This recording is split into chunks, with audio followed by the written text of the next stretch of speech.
it do, Tube? It's that boy Smooth J. Check it out. I know what you're saying. Smooth, where your glasses at? I lost my lens in the ocean. Oh well, if they looking for Nemo, they gonna find his ass. So check it out. So I'm here with my friend Kyle. Kyle said he went to the club the other night, and he has an interesting story, and I thought it would be good for Bouncer Talk. And this is the first time he's telling me this story, so tell me what happened, Kyle.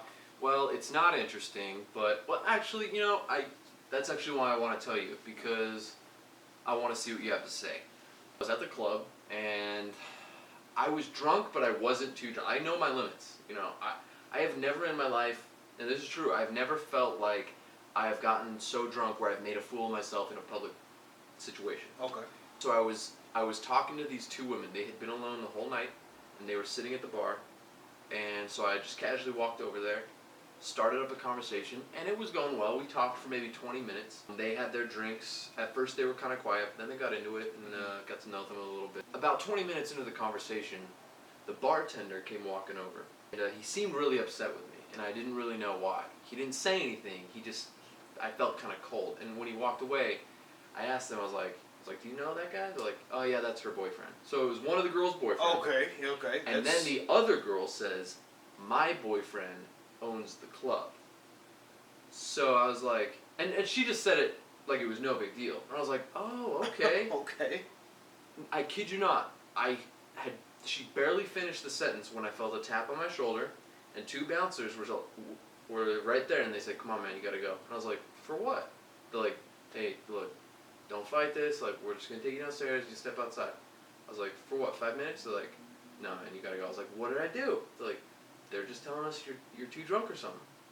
I was like, I'm walking a straight line, I'm making complete sentences, I know I'm drunk, but I'm not a wreck, I'm not fighting with anybody. So they escorted me out of the building. Alright.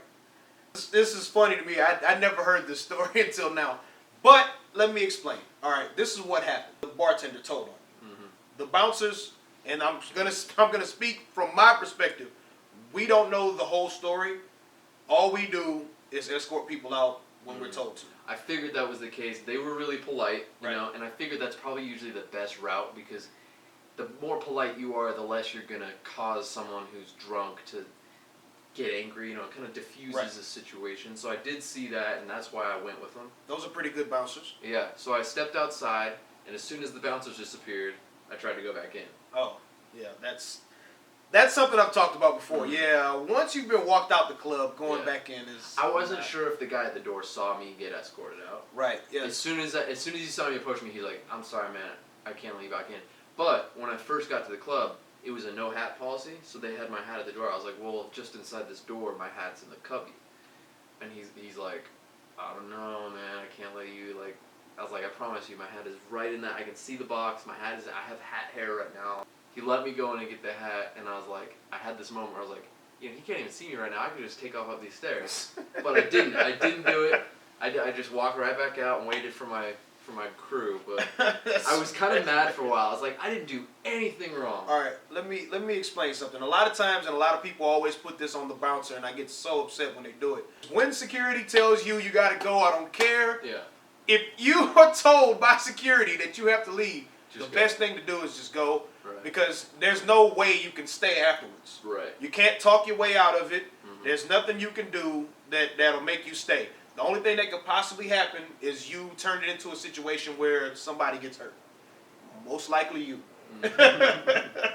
I think I remember right before I agreed to go, I turned to the girls because they knew I hadn't done anything over the line. So I look at them, I'm like, say so, back me up. I wasn't offending you. I wasn't doing anything wrong. I'm not too drunk, am I? And they just kind of quietly went back to their drinks. Yeah, you can't trust these women, man. I know. They weren't even that hot. They really, even as a drunk person, I could see that. I was like, they're just alone. You know what? I'm not super picky. They looked like they were pretty. They looked like they were cute. Yeah, you can't trust them. On me. You can't trust them. That what's funny is they probably said something before. I mean, and you could have been charming or whatever else, but like I said, one of them was in front of their boyfriend. The other one's boyfriend was the owner. They don't want to get in trouble with their meal ticket. If you were in Hollywood and you didn't come to my club, I'm mad. I don't think it was Hollywood. All right. I'm trying to remember where it was, so I don't go back there. I'm pretty sure it was in Venice, because I usually don't go to clubs unless I'm with my friends that I go to clubs with, and they live in Venice. But sometimes we drive up to Hollywood, but I'm pretty sure it wasn't. Yeah. If you go to Hollywood and you go to a club, it should be my club. All right. Yeah. And y'all know, if you don't know, then you ain't gonna never know. Because I ain't gonna tell you. But anyway, it's that boy Smooth J. Y'all have a good one. Deuce.